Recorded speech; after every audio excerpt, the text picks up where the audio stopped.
This episode, as with all episodes, exists thanks to the supporters of the show who contribute a mere $3 per month via patreon.com/copytradersclub. Thanks for listening, and thanks for your support.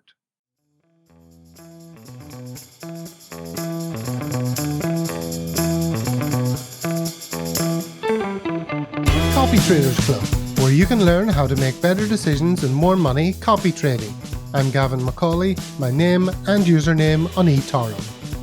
Today we talk to a PI who is another eToro user named Gavin, who's of Irish heritage. Here we go.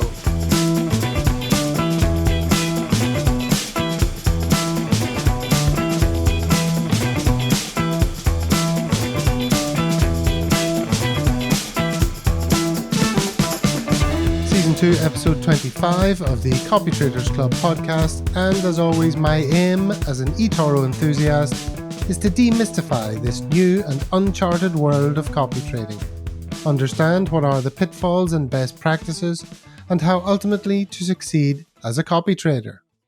In chats like today's, the aim is to answer all your questions about this popular investor and reveal more about them than anywhere else, so you can assess whether they might suit you. In this episode, we talk to Gavin O'Luanaigh, aka GEMOLFund, a PI with an approach involving dividends, oil, precious metals, and tech. Here he comes up the stone staircase of the Copy Traders Clubhouse. Gavin, hello. Welcome to Copy Traders Club. How are you, Gavin? Good to see you. Good to see you too. And in order to get you past reception and through security, I need to ask you a series of quick-fire questions. Ready for those? Let's go. Username on eToro. GEMOLFund. Date you joined eToro. March 2020. Date you became a popular investor. January 2021. Year of birth. 1976. I'm a dragon. Place of residence. Kuala Lumpur. Profession. I am in the sports marketing industry. Briefly state what you aim to achieve on eToro. Financial independence. Name one of your investing heroes. I would say has to be Warren Buffett, I think, doesn't it? Name one of your favourite investing books. I think I'm reading quite a few. I like the Intelligent Investor. That completes the formalities. Let's proceed now into the VIP section here at the Copy Traders Clubhouse. The amazing Copy Traders Lounge awaits you. Oh, I'm waiting for it. Gavin O'Luanaigh, aka GEMOLFund. Are you ready for this magical transition? I am. Let's go.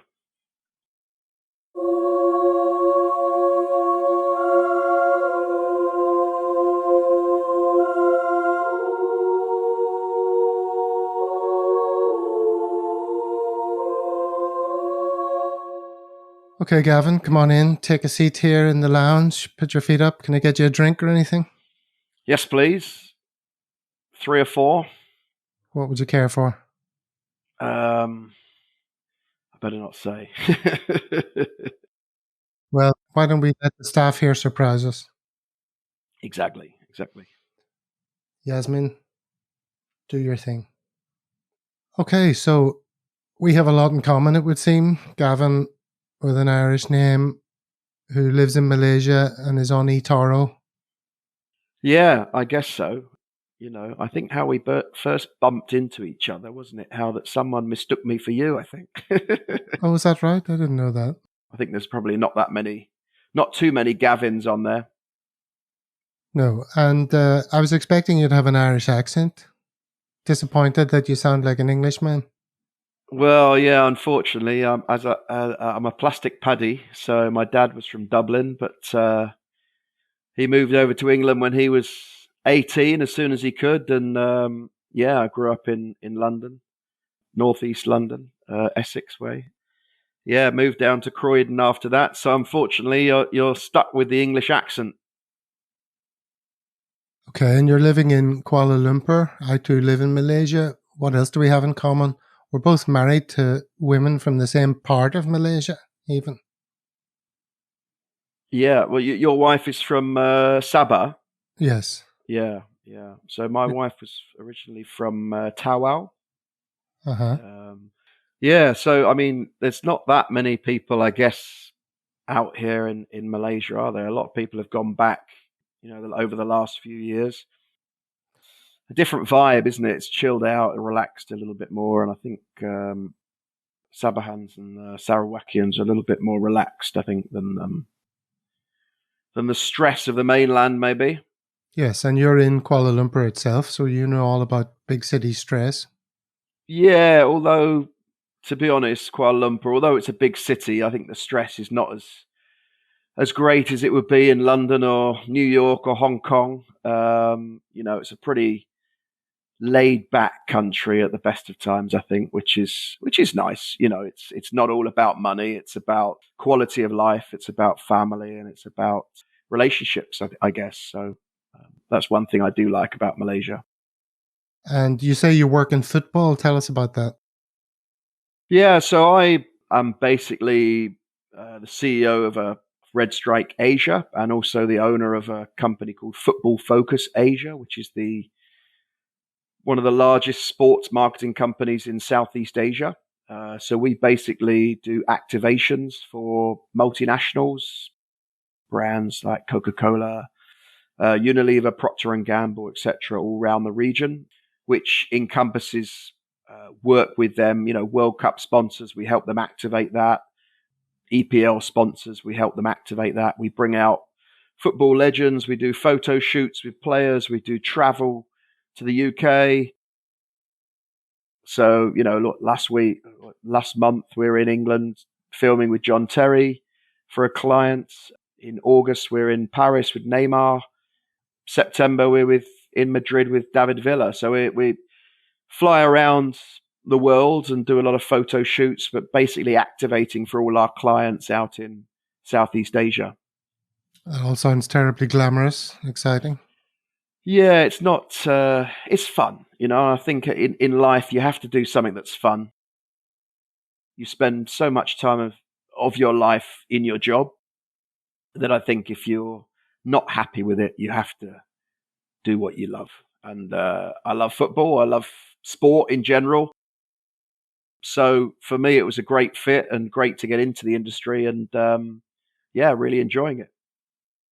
Yeah, I've always loved football, and I've always found it was difficult to get near the stars when I lived back at home or back in the UK. And since I've been living in the middle of nowhere in Asia, suddenly they're all over the place. They come on tour. There's legends playing against, we had Man United, Liverpool here not long ago. You're out having beers with Teddy Sheringham and people like that. Yeah. Incredible. And Ian Rush was over a few years ago. We had a couple of great nights with him. Yeah, yeah. And they're a lot more laid back when they're overseas, aren't they? They're chilled out, and they'll give you all the best stories. I mean, we've probably had about 200 or so legends now out into Southeast Asia. So, they're great. They're really good. When we do our tournaments out here and activities, we always try and get as much time for autographs and meet and greets as possible with local fans, just because, like you say, you just don't get the chance. I mean, in England, I would never have met these players, but I don't know why. Out in Asia, when they come out, it's easy to go and do it. It's easy to go and get a ticket quickly. You know where they're going to be going, have a chat with them. They're all very open. They're all very friendly. And yeah, we've got a lot of good friends now who we bring out on regular basis to Asia. Okay, and sticking with the football theme, I believe we also have something else in common from our London days. What's that? Oh, what is that? Oh, you tell me. I don't know. We both used to go and watch the Mighty Dons. Oh, correct. Yes, correct. So yeah, I mean, I'm from originally I was from Woodford Green in Essex, where my family were all West Ham fans, so I followed in that ilk. But my dad moved down to Croydon. He took a job down there. He was in the financial industry, so he back in those days, Wimbledon used to play at Selhurst Park, so I used to go and watch them playing down there, which was not too many fans at that time, so it's quite easy to get tickets. But some of the football they played was interesting. It wasn't always the best on the eye, but what they did with their resources, I would say they maximised what they could do. Watching players like Efenakoku, I think I never saw him lose a header, and some of the tactics they had were pretty good. When I was living in London, I had a friend who was a Wimbledon fan, and we knew someone who worked in the box office. So we got season tickets. And of course, I was going, as the chant used to go, come to watch United. You've only come to watch United, or whoever. I was there to see the big teams. But the more you go, the more you get into the team that you're watching week in, week out. You start to will them on. And I became quite a Dons fan. I was there, Efenakoku, Robbie Earle was the captain. Yeah. When I started going, Michael Hughes, Neil Sullivan, some great players. And the John Hartson season when Wimbledon got relegated.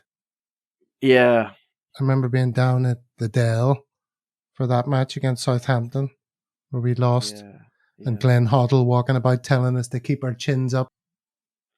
Yeah, it's not, you don't want to hear that, do you, when you get relegated? It's annoying. Do you still look out for AFC Wimbledon's results? Yeah, I do. I still watch them and see how they get on. It's I know it's obviously been a tough few years for Wimbledon with the split after I was watching them and going off to be the MK Dons and the real Wimbledon fans created the AFC Wimbledon. I know it's tough going, but it's one of those things, football, isn't it? You're just waiting for the right blend of players to come in, the right owner, the right manager. And when you get that kind of blend, you suddenly shoot up the divisions and things can happen. Obviously, I'd still look out for the results and wish them all the best. I remember many happy nights watching Wimbledon there. Not always winning, but giving a good show. Okay, and we better concentrate on giving a good show to the listeners who aren't interested in football. So let's move off that topic. Yeah. Let's ask about your name, the GEMOLFund. I'm going to guess that's an acronym of your full name. Yes, correct. Which I will guess as Gavin Eamon Michael O'Luanaigh. How wrong am I? Not quite. Go ahead. Gavin Edward is my name, and then Mark was my confirmation name. Edward Mark. I was going to go for Edward, but I was thrown by the Irishness. You see, Eamon Michael. My dad decided to name. Well, he was, I say, a typical Irishman. He wanted his son to be called Patrick. Everyone was Patrick in his family, all down the generations. Patrick Looney, funnily enough. When the English came to Ireland, they made everyone change their surname from O'Luanaigh to Looney, so they could spell it properly. My dad changed it back, so he called his oldest Patrick Gavin. I was Gavin Edward, and the next one was Edward Thomas, and it went down the line. So I was stuck with my name. No way I was going to change it. All right, so let's get beyond names and find out a little bit more about you. When I ask you to tell us something you're very bad at. I would say probably my worst thing I've been bad at is in business anyway. I mean, it's been delegating. It's always been tough for me. When you build a business up and you grow the company, you have to delegate, you have to give responsibility to others, you have to learn to accept people make mistakes. They won't do what you do. And obviously when you're building a business, you want to replicate yourself, and that's never going to be possible. So you always have to just try and hire the best people you can. And that's probably one of the things that was hardest for me to do over the years, was to delegate and let go of smaller things, and concentrate on the macro side of business as opposed to the micro side, which can take too much time. And I think, that's probably was the hardest, the worst thing probably the thing I was worst at when I was trying to grow my business. Okay, let's have a question from the art of people. Can you give me a number between 1 and 10 that isn't 7?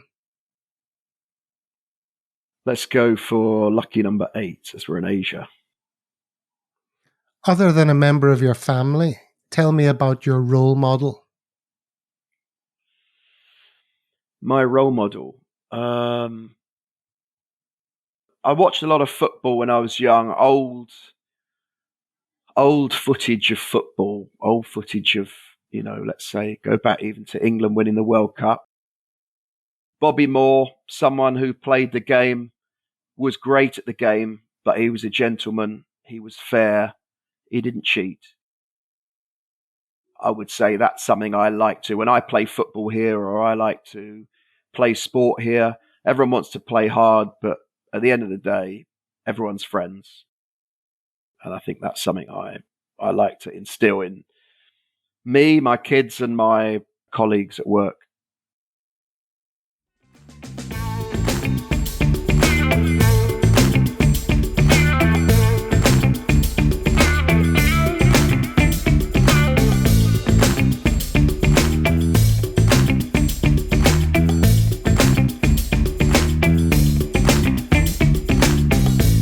Okay, Gavin, let's get into it a little bit. If we turn our attention to your profile on eToro, can I ask you to read those first 3 paragraphs of your bio, please?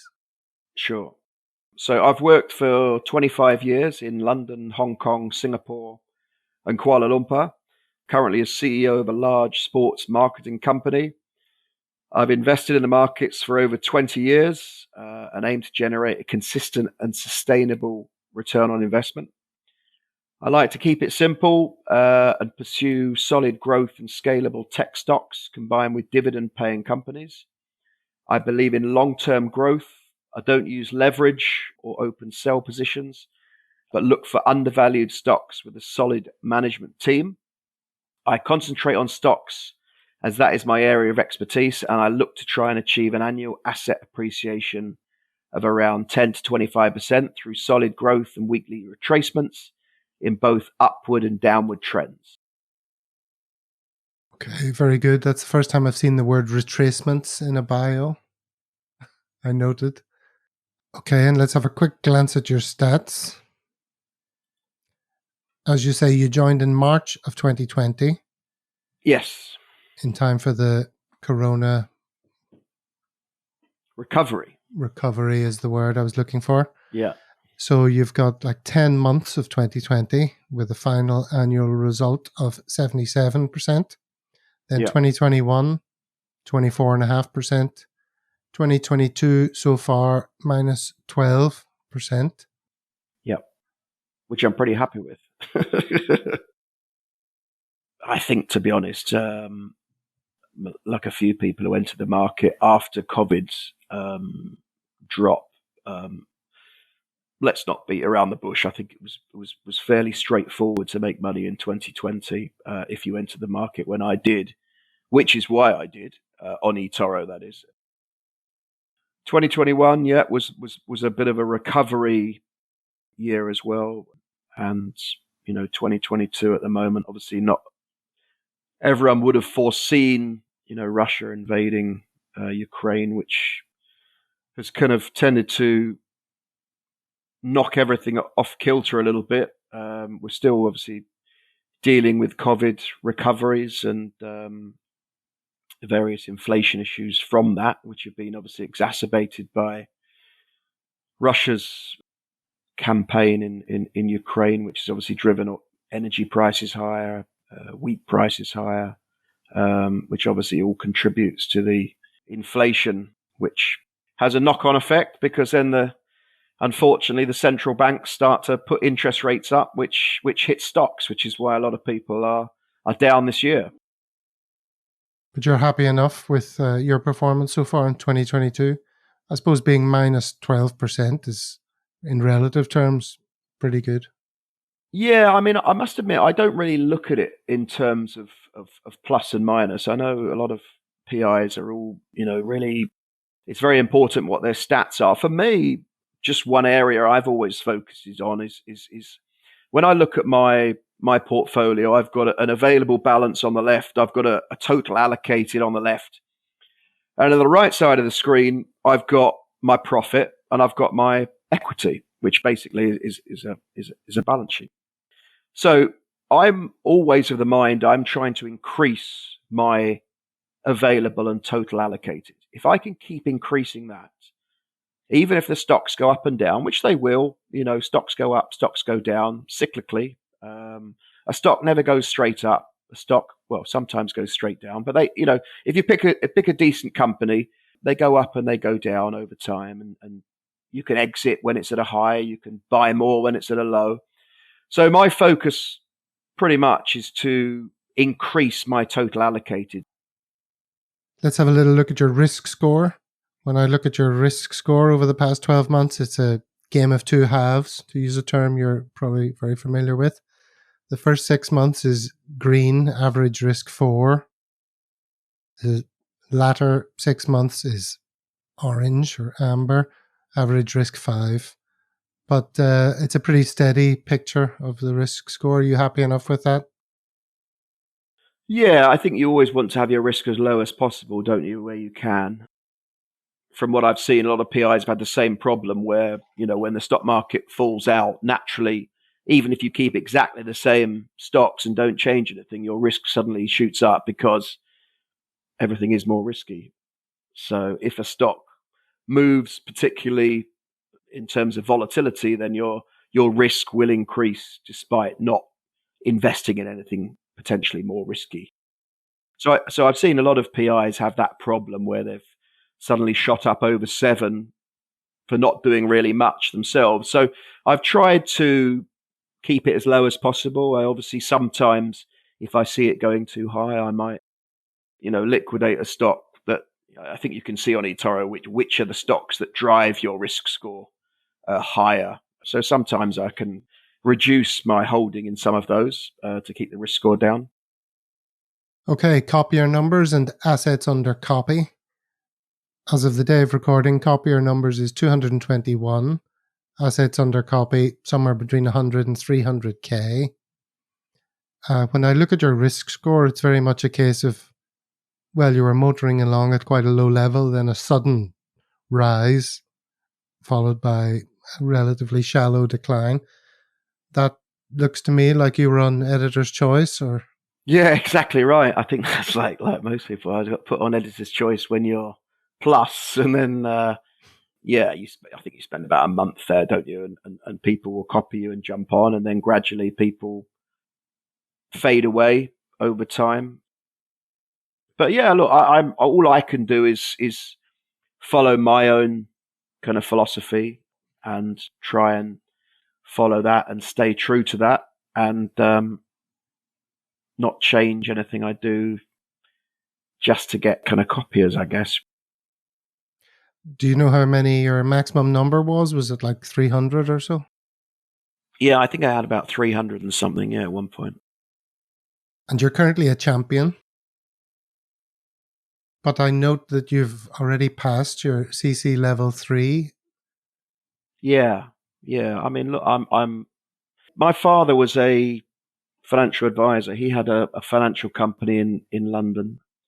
And after university, I was considering joining his company. So I was doing my financial planning certificates, exams, etc. in London. And then I kind of had an epiphany of not wanting to be in the same area and doing the same thing my whole life. So I just kind of got up and decided to travel and see the world, and went to Hong Kong. But I've always had that kind of background of learning and studying that. So I just thought, during the lockdown, it would be a good time to redo that, get your qualifications, especially on, eToro, where, people, if they do copy you, they are placing their trust in you, and you need to, deliver on that trust. You obviously can't deliver on the results all the time, because sometimes that's out of your hands, and no one can predict the future, but you can do the best that you can do to have the most educated position you can be. So you can try and make the best judgment calls that you can make at any particular time. So yeah, it was good for me to get back into that. And I'm not a massive studier, to be honest with you. I didn't enjoy studying so much at school all the time, but it was good to get back and study that, and luckily passed it first time. Yeah, was much of it new to you, the content of the course? No, a lot of it was similar to when I was studying back in the days. Obviously, the terminology has changed. The EU now, obviously, with Brexit, things are changing in terms of legislation and what you can and can't do. But the fundamentals are pretty much the same, for looking after clients and obviously clients' interests have to be put first before yourselves. Okay, trades per week and average holding time. Trades per week, 6.5. Average holding time, 8 months. Does that paint an accurate picture? Yeah, I think so. I like to, I'm a long-term investor. I'm not a trader. I don't purport to be a trader. I'm not watching the charts every day, buying and selling on a daily basis. That would be too stressful for me. I'm not a full-time trader. This is not my job. I have a job. So for me, this is about my spare time, making as much money as I can for myself. And if I can bring copiers along on that journey, then that's fantastic. But I'm not, as I say, obviously 8 months, I think shows that I have a lot of stocks that I've held a long time. But I am on eToro every day. I will be buying and selling. I do have a lot of positions open, as I do tend to dollar cost average down and in terms of retracements when we get a big drop, or if we're on an upward trend, if we do get a pullback, I will buy back into a stock that I do like. And does the fact that you've done your CISI level 3 suggest that you have ambitions to rise up the ranks to elite and beyond? I mean, look, I'll take it as it comes, I guess. I think you rise up to elite, I think, based on performance, don't you? And I think people look at your performance, and the first thing anybody does when they look at a PI is, well, what's his stats? How much has he made? And you see all the PIs with, millions under them, is generally based on a year where they've made, obviously, unless you're someone like Oliver Danville who has a consistent profit every month. Someone involved in stocks, it's someone who's had a 100% plus year, and then they've followed that up doing quite well. But I'm just focusing on my own investing and following my own kind of philosophy. I try not to get swayed by looking at the other top PIs. For me, it's all about long-term growth. Okay, and let's talk about communication. Do you do any communicating beyond eToro posts? No, I don't really. I do a monthly eToro post. I'll do another post if everything goes south. I like to make sure everyone who's copying me knows that I'm at the wheel and don't go quiet. Investments go up and down. You should never be afraid of or worried that your investment has gone down or embarrassed that it's gone down. These things happen. It's like tide coming in and going out.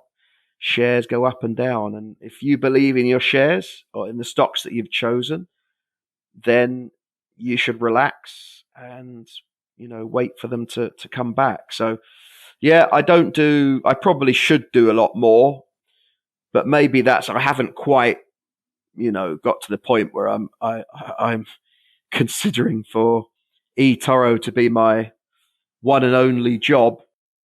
And I probably wouldn't, to be honest, because I do enjoy my day-to-day work environment that I'm in. And you've built that all up yourself. That's your baby, isn't it? The business. Yeah, that's right. Yeah. So I started that in 2003. and just been steadily growing it over the years to encompass the whole of Southeast Asia now. Obviously, the last 2 years has been pretty devastating to not most companies, some companies. Sports in particular was very difficult. So that's one of the reasons I got into eToro more heavily, was that the revenues from sports business were not there for a couple of years. Just basically there was no on-ground events. And you'll know, particularly in Asia, we're still wearing masks out and about in shopping malls. It's rumored there might be more lockdowns. You never know, depending on the political situation. It was tough, but yeah, that's my business and that's what I've built up. So that's my priority. But obviously, when you do have a business and make money, you need to make your money, make more money, because at the end of the day, we all want to not work, but have the ability not to work. Do you copy? Do you copy? Do you copy? Do you copy? Copytraders Club. Copytraders Club. Do you copy? Do you copy? Do you copy? Do you copy? Copytraders Club. Copytraders Club. Okay, Gavin, let's turn our attention now to your portfolio. As you mentioned in your bio, you're very much a stocks guy. Yeah. Stocks, 97%. ETFs, 3%, roughly speaking. And you have no cash position at the moment. Is that the normal state of affairs? You like to be 100% invested? Yeah, I like to be. Yeah, no, I sometimes have a cash position. It depends how I'm feeling about the future. I believe, and I have a lot of UK stocks under me. So about 60% of my portfolio is UK, a few European stocks that are mainly either undervalued, low PE with good dividends, just to be that solid base, I guess, that, like I said before, even if it goes down, it will come back again. It's not, these companies are not going to disappear overnight. Your Shells, BPs, your Legal and Generals, your, Prudentials, they're there to stay, and they have good years and bad years. They have, bad media and good media. But yeah, so that's the bulk of my holdings. And as they rise, I do take profits and reinvest it in other dividend and value stocks that I feel have been a little bit shunned by investors or have had a bad year, that potentially they're still doing well, but the media hasn't really given it a fair press. I think, about 20% of my holdings are in tech or US stocks.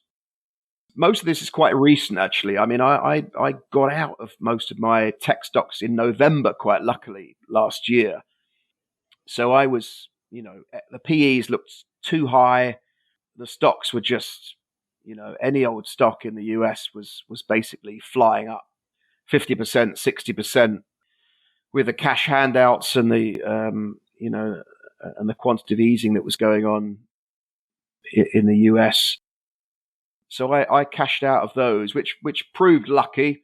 It's always good in hindsight to kind of have a point where you can get out on a high and then come back in a bit lower. I came back into my tech stocks after I felt that the NASDAQ had dropped quite considerably. Unfortunately, it's kept going down.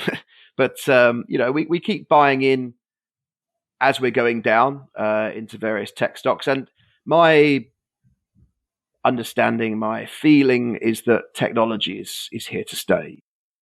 The world is not going to go back and regress from technology. Technology is only going to become a bigger and bigger part of our lives. The big, FANG stocks are dominating the market, buying up smaller companies, and I believe they will dominate in the world of tech for many years to come. I always have a look to see if there's any desync issue. I should mention you have 80 positions, all of which in your invested column are under 5%. So one wouldn't imagine that any desync is going to be hugely significant. Although some of your larger positions, for example, I see Shell, it's in your invested column, 4.67%, 9% in your value column. So yeah, the oil stocks that have risen a lot in value, I guess. There's a fair amount of desync there. And also in the other directions, in some of the more speculative tech that have dropped a lot. Yeah, I mean, I as I mentioned, I think that the dividend and the value UK stocks, I like to have large positions in those. Those are my, dividend positions, and it's great. I get a money coming in every month, pretty much, from these shares. And obviously, with UK stocks and European stocks, you're not paying the taxes that you pay on the US stocks, which is taken. The withholding tax is taken before you even get the dividend. So, in UK, you get the dividend full 100%, and then you pay your taxes later on in the year. But I like to get all that in and then reinvest it, and then we go from there. So at least we're in control of, all the money that's coming in. Well, let's talk about your main positions. If I just run down them, they are BP, Shell, Aviva, Legal & General, all of which are listed in the UK, and then Crédit Agricole listed in France, and then followed by Tesco. So that does very much paint the picture of what you were talking about, UK-based dividends. Yeah. Did you participate in the big return of value to Aviva shareholders a couple of months ago? Yeah. Reinvested it, obviously, straight away. But yeah, no, I mean, look, even these positions, they go up and down. I didn't in the end. I was looking to sell BP and Shell a month or two ago. I missed the opportunity, and the oil price jumped down. So there's no pressure to go and sell them. I'm happy to hold on to them and wait for the next kind of wave to come along, which will come, no doubt. And that's the real key for me is patience. I think patience is so important in terms of your main positions and what your philosophy is, that if you feel the knee jerk to have to sell things when things aren't going your way, you're going to end up struggling. And you need to be very disciplined in terms of not getting emotional about any stocks. All these stocks, they might be great picks, they might be great things that you've seen in a company, but when it gets to a certain point, you have to let go and take the profit, because that's what I want, and that's what your copiers would want. So, for instance, with Go Ahead Group, I went into that. I thought that it could do quite well over time. It was taken over and it jumped 51% in a couple of days. And so I just sold it straight away. I tend to find when a company is bought out and it jumps dramatically, there's going to be a long period of consolidation after that. So for me, that's a great time to get out, take the profit and reinvest it in another company that is not as well liked at that time. Yeah, and when something jumps so quickly like that, that's a rare gift from the market.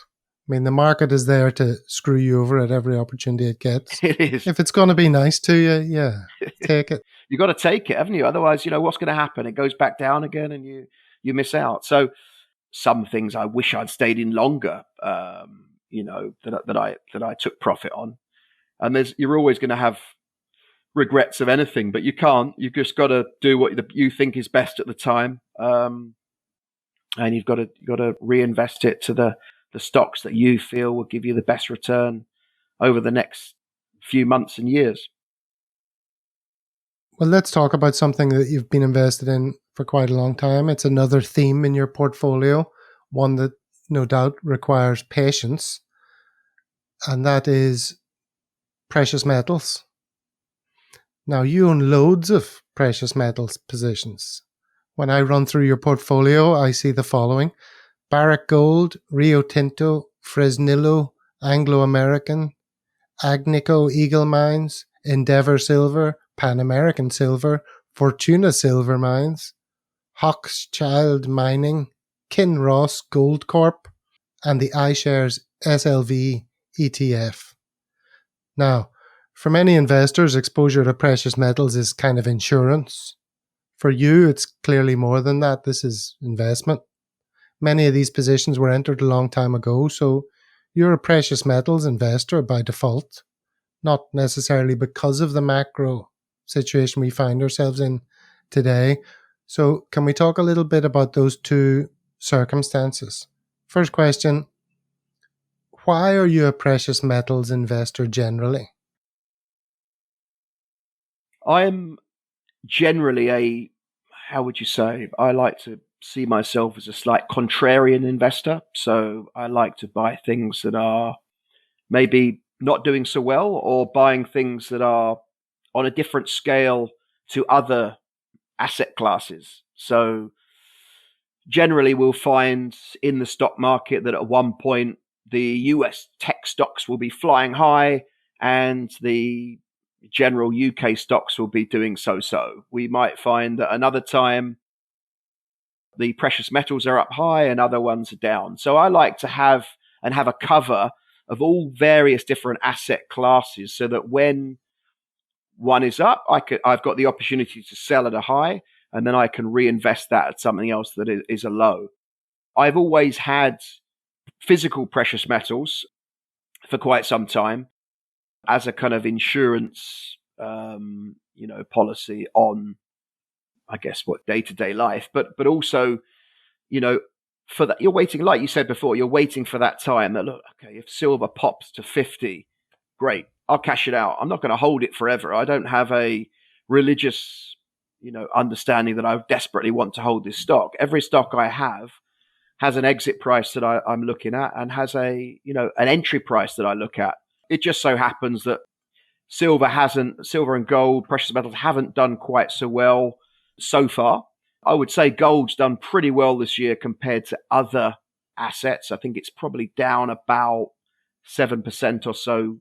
When you look at other, look at the NASDAQ, you look at the S&P and other areas, it's done pretty well. And I think despite interest rates, we will see that inflation will drive that higher over the next year and a half. And given my investing strategy, I'm happy to keep that for a year. It doesn't cost me anything. And I will wait to exit when it's hopefully increase its value considerably. Yeah, so gold has done reasonably well, as you say, in relative terms. Silver, on the other hand, is dropping in price. Yeah. What are the factors that are going into silver being so low? I think silver's one of those metals, isn't it? That's, it's almost like the tail of the dog. When it goes up, it rockets up. When it goes down, it rockets down. Is it a precious metal, or is it a necessity for industry? For building cars, for all the various solar panels and things that it's required for now. When obviously the forecast is recession, it's considered as an industrial metal that is used in commercial, so it goes down. And sometimes when gold goes up, it's not quite considered as the same.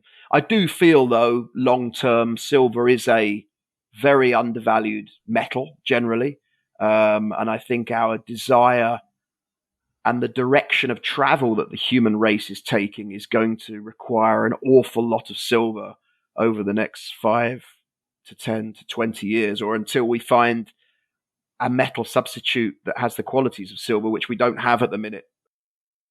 But, at the moment, it is a metal that is necessity for solar panels, for mobile phones, for every thing that you're thinking about in the future. Electric cars all need silver. And if you believe that the world, that in 10 years' time or 20 years' time, every car will be an electric car, which is what I do. The transition to get there, I don't know how long it will take. There's a number of factors in terms of charging stations. When is that break-even point going to be when a guy goes into the shop and says, right, there's a charging station everywhere, I'll get an electric car, or no need a hybrid anymore, I'll just get a full electric. And I think in UK that's a lot closer to it is in Asia. But gradually over the course of time, every car and vehicle will be electric. I'm tending to look, probably too long term there. But, in terms of long term, if I can see that we're going in a certain direction, I want to be on that path of travel. You say it's difficult to know exactly what's going to happen. It's incredibly difficult to know exactly what's going to happen in the short term with the Fed, and are they going to pivot, and what's it all going to mean, and how long's inflation around for, and what sort of a recession, and how deep is it going to be. All of this uncertainty is presumably factoring into things like silver because the institutions have a shorter time horizon. It is.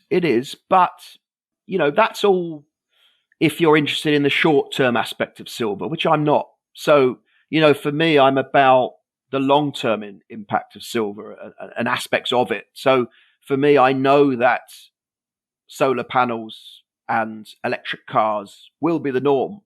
And so, for me, I'm quite comfortable holding silver. I want to increase my silver.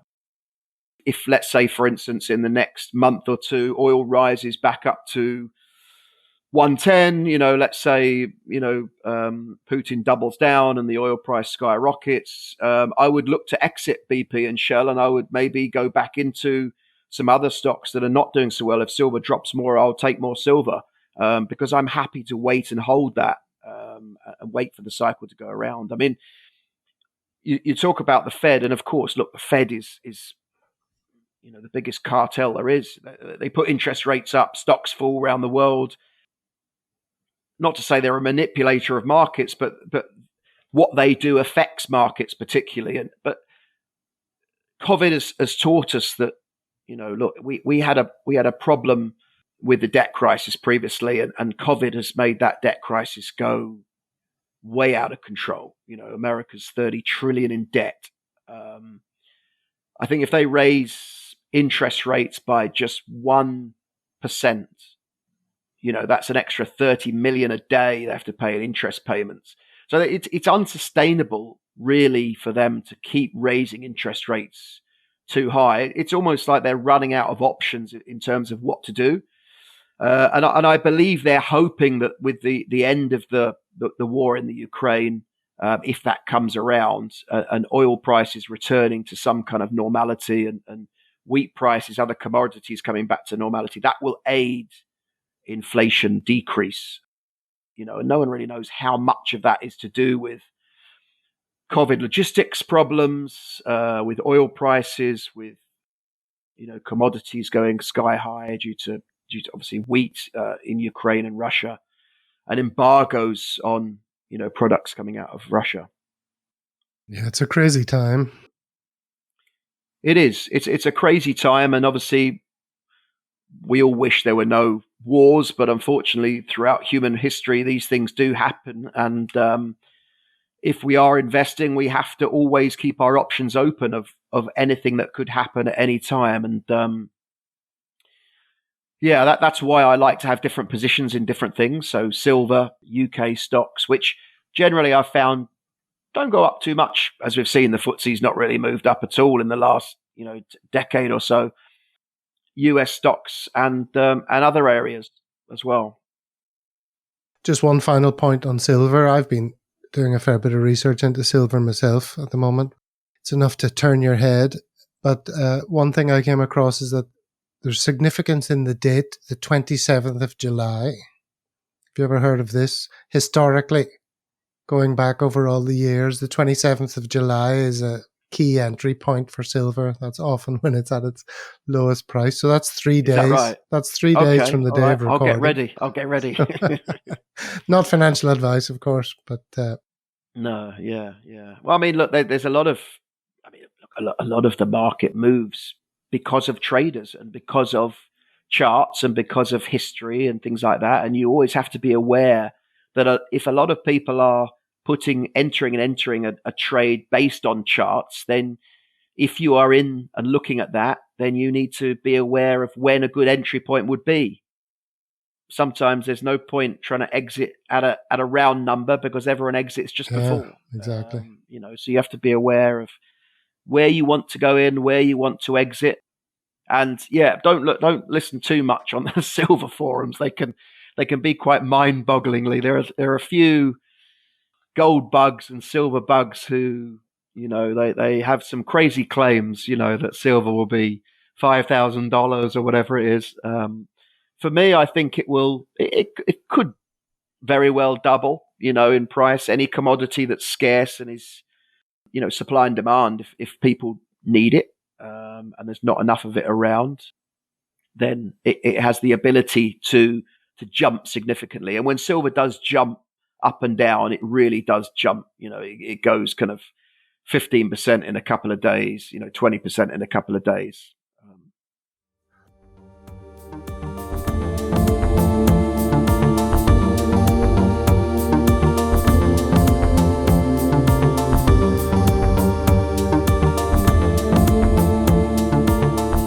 Let's move on from precious metals and talk about what investments you've made in the past that you would give the gold medal to in terms of your best ever. My best ever. To be honest, I've made quite a few, and as they always say, even a stopped clock is right twice every day. By law of averages, you're always going to have a few good ones in there, aren't you? Some of the good ones I like, obviously when oil was plummeting and everyone was selling it, I was busy buying up kind of, energy companies, Devon, Murphy. I bought Devon Energy for $8, made good money on Devon and Murphy, sold it at about 24, or 17, 24, depending on different levels. Probably should have kept it by the time it got to 60 odd. But, these things happen. I just felt, that had gone up. But obviously the oil price kept going up. And with the outbreak of the conflict, it jumped even more, which no one can predict that. But that's something that if you are holding those stocks, that's your bonus at that particular time. It will jump for you and you can sell it or do what you want to do with it.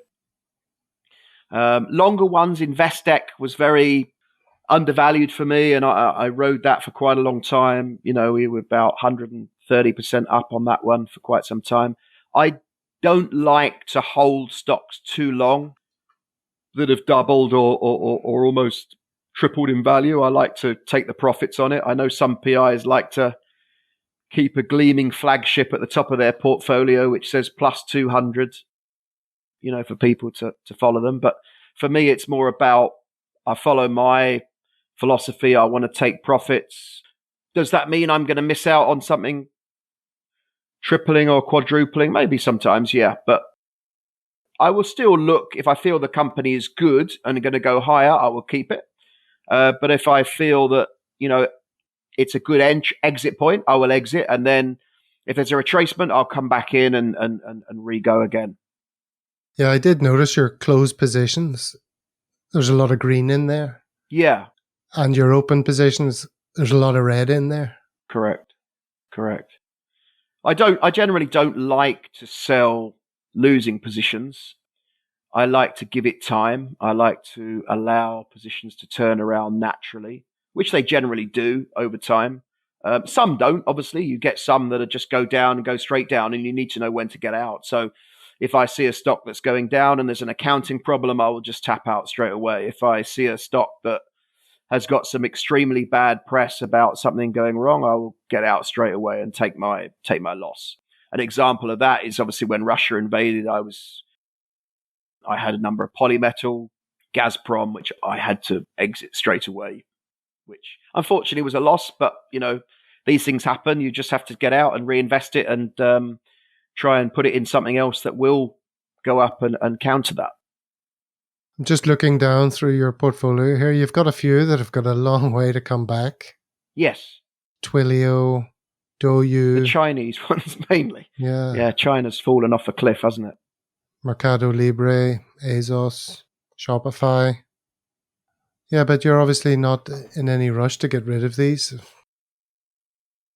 No, I'm not in any rush, and I still think, fundamentally they can be okay and they can come back. The reason I bought them at the time, I had a look at it.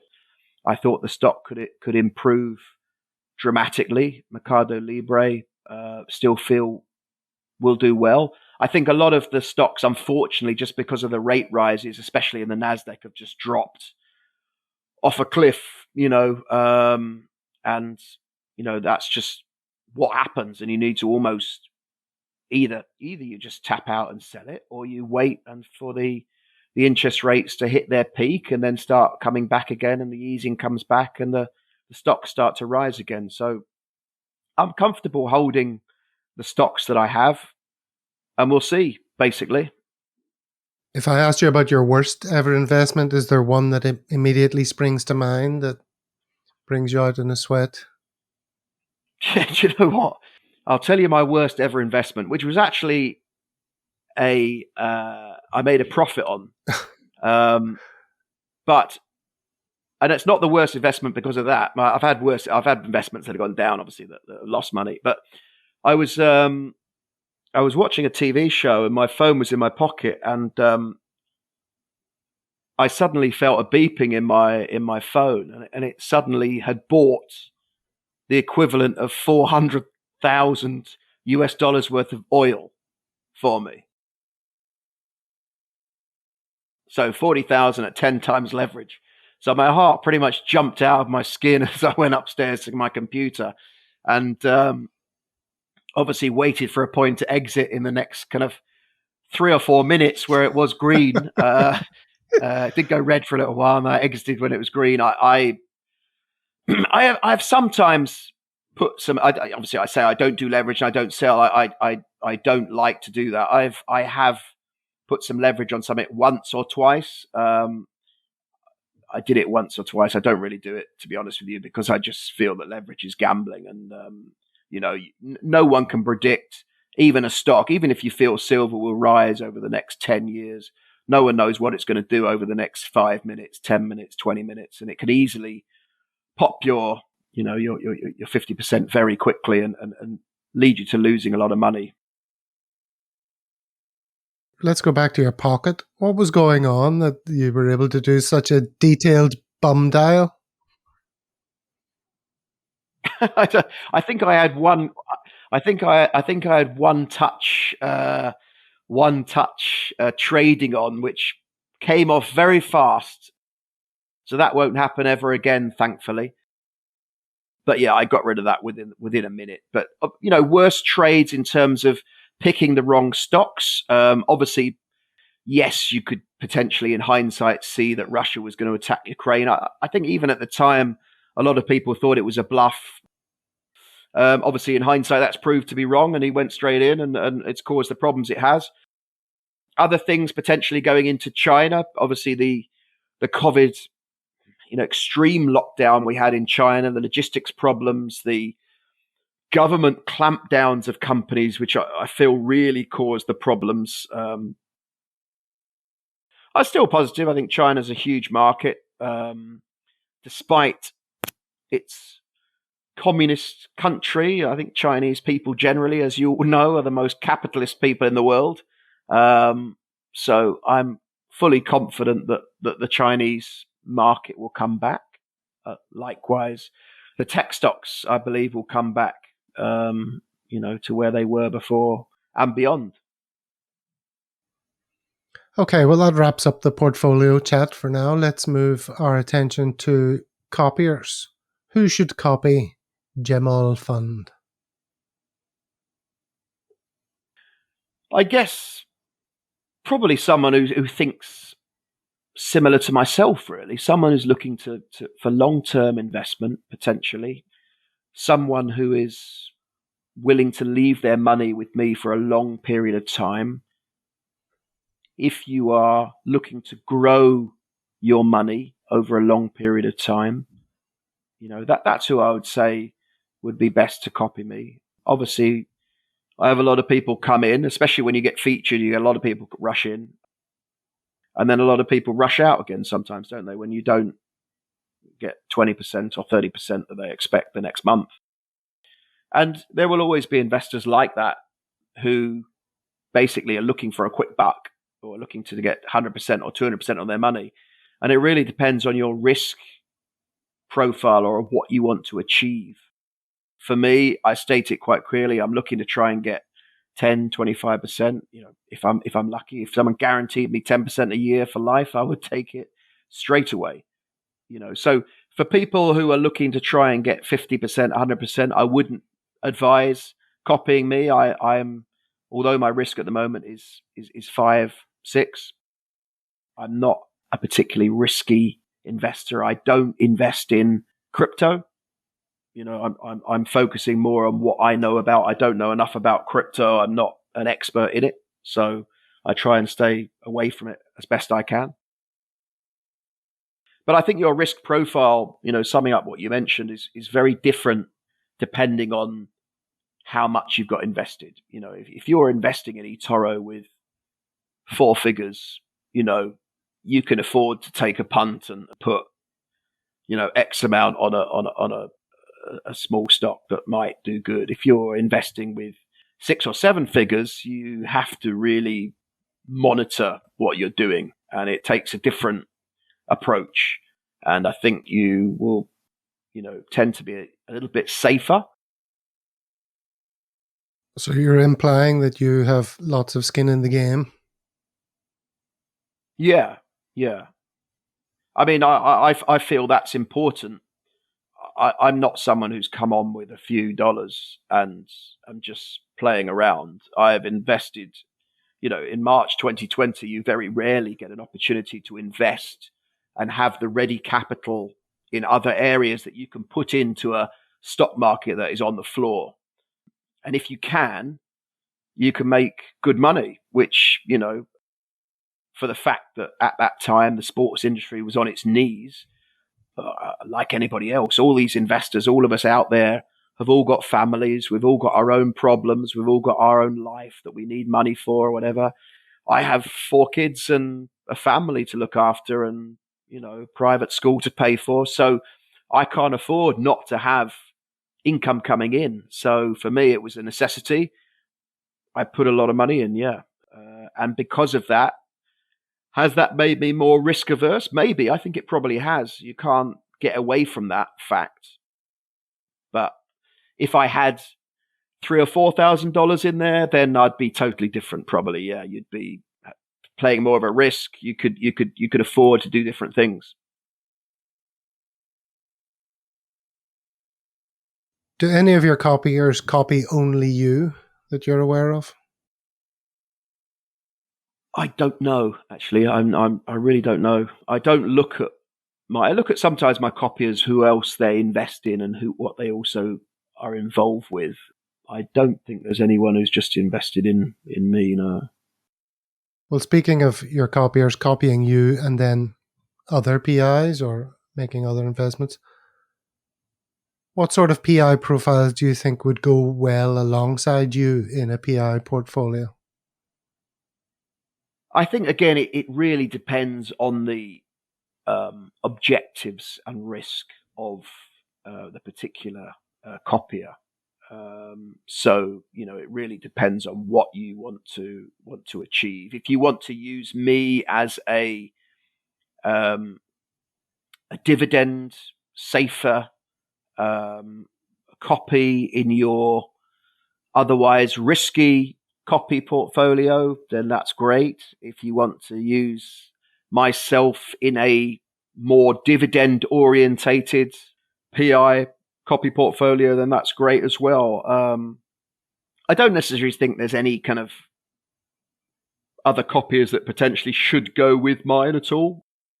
I think every PI will say that their own portfolio is trying to be as balanced as possible as they possibly can. Sure. Some PIs obviously focus only on one thing. So some PIs are just 100% crypto. Some PIs are 100% on, exchange rates and Forex. And that's great for them. And if that works, obviously from a Forex point of view, it generally from what I'm seeing is that it's a steady trickle every month coming in. From crypto, it tends to be you're either 100% up or 100% down, It's very volatile indeed. So for me, I like to be more steady, So for me, because I have a large amount of money invested, I need to make sure that it, goes steadily, increases, rather than playing risky gambling games with leverage, shorting, or crypto. I assume you weren't at the PI meetup in London, Gav. So this question is, what other popular investor would you say you know best on a personal level? I know none of them, I'll be honest with you. I don't know any at all. I've had a few, comments with a few, but I don't really know any of the PIs well at all, to be honest with you. And I don't really know. No, I don't know any at all, I'll be honest. That's a very common answer, I think. Yeah. Particularly given the life we've all had the past couple of years. Yeah. I mean, especially where I live as well. Obviously I have a lot of work in London and Europe as well. And I fly over there and come back. But there's not many.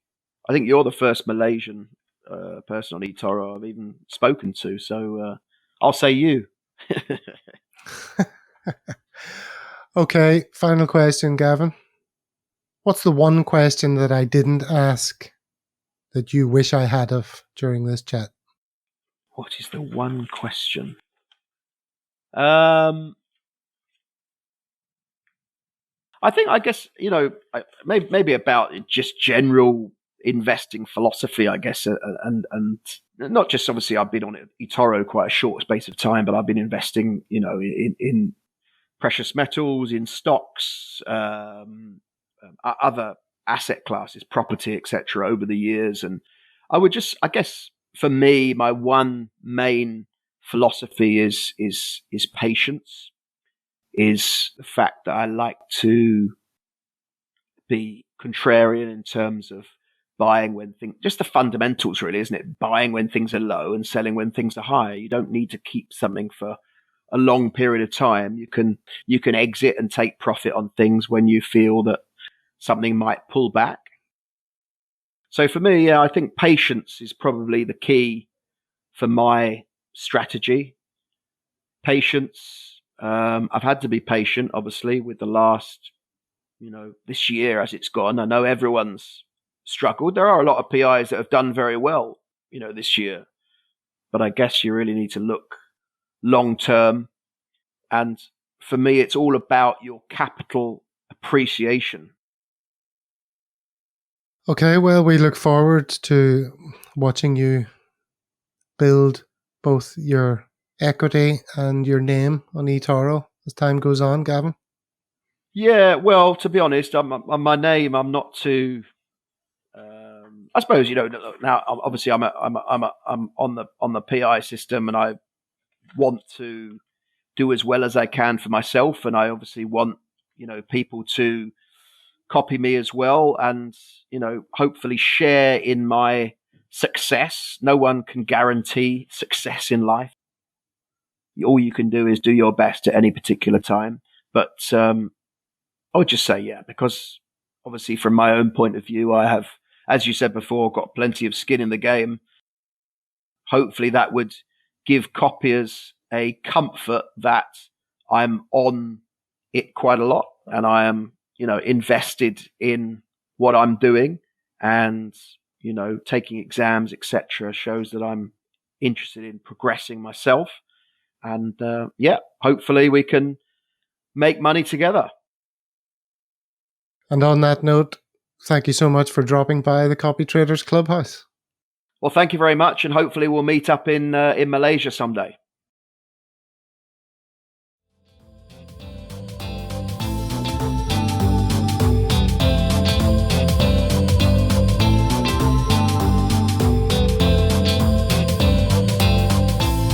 There you go, listener. eToro means many things to many people.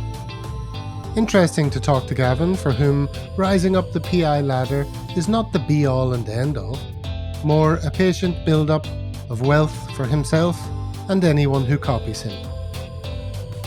That's all from me. See you on Discord and Facebook. Until next time we meet at Copytraders Club, I wish you many happy returns. Obviously, anything here in this podcast for entertainment only, not financial advice, doing research is just generic chit-chat. We don't know individual circumstances, etc., and so forth.